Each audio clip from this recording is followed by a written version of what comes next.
When you multiply two numbers, sometimes you don't want an exact answer.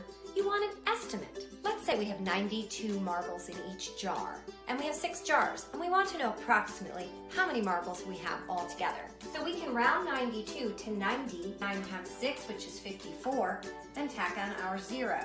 So our estimate is 540 marbles. Using an area model to multiply 92 times 6, we come out to 552, which is very close to our estimate of 540. So that's a reasonable answer. Let's try estimating 23 times 17.